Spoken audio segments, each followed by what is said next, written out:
There's a famous story that we find in the Chumash.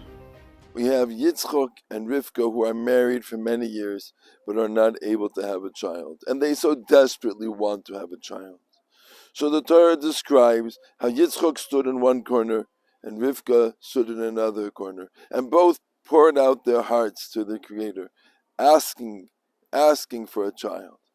In the end, the Torah relates that Hashem listened to the tefillos of Yitzchak and answered the tefillos of Yitzchak more than the tefillah of Rivka.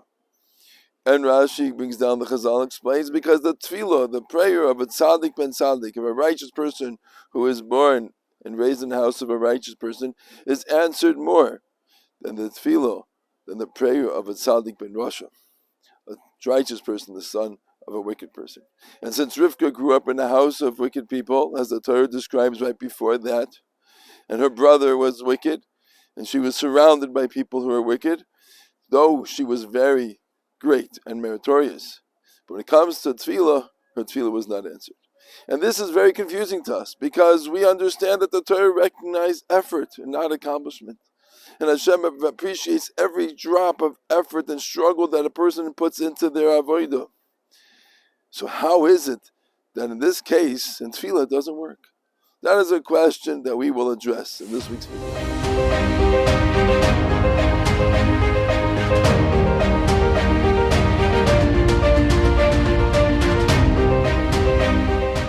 In order to answer this question, we first have to recognize that not everybody has the same strengths, and different strengths will be necessary for different times, and each person has their area that they can contribute and be successful in.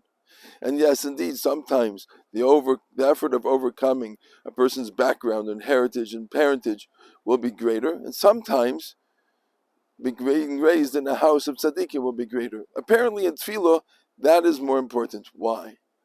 That is the question that we need to explore. Let's look at the first time we find tefillah in the Torah. The first time we find it is by creation, where Hashem created different elements on different days.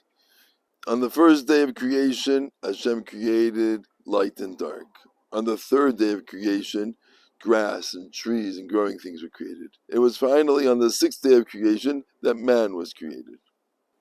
And Chazal tell us that the trees did not grow when they were created on the earlier day. The grass did not grow and the trees did not produce fruit. Rather, everything was hidden underneath the ground, but the ground looked barren. And why was that? So Chazal tell us because it needed tefillah, it needed prayer. It was necessary for man to be created to look around at a world that was desolate and empty and barren, and say we need to have rain so that things can grow. And then he davened to Hashem, and Hashem answered that tefillah, and then the beauty of the world sprung forth. So that teaches us that tefillah is the important part of tefillah. Chazal tell us is hakaras hatoiv. Hashem wants us to recognize the goodness that He gives us. And if it would have been there before, it would have felt that it was entitled to Him. It was already there. It was coming anyways. And it was necessary for man to recognize the gift that Hashem gave us, because that's what Hashem wants, a relationship between man and His Creator. And one of the ways that that is developed is by recognizing that Hashem showers us with gifts. And we need to be appreciative of that. We need to have the hakaras hatoiv. But part of that also is that we don't deserve it. We don't do things to deserve it. Man, Adam Harishon, didn't do anything to deserve that rain to come down other than he was God's creation. So when it comes to tefillah, we see from here that it's not something we do. It's not that we ask based upon what we've done to earn it. That will be our schar, olam haba. Different things do depend on the things, the effort that we put in. And those areas are indeed decided based upon the amount of effort and merit that we have earned. But when it comes to davening, we see from here that davening is about a relationship between man and his Creator, and we don't do anything to deserve it other than we are God's creation. And with that, we have the right to ask for everything. We daven, and we appreciate everything that Hashem showers us with.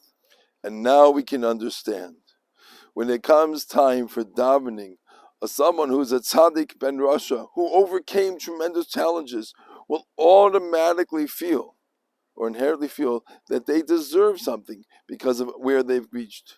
And therefore, that which they've overcome and all the challenges and all the great things that they have done can sometimes impede the success of a person's tefillah. Because we need to be able to say, Hashem, I don't deserve it. I don't earn it. I'm asking you not based upon or limiting it to my merits or limiting it to what I have earned and deserved.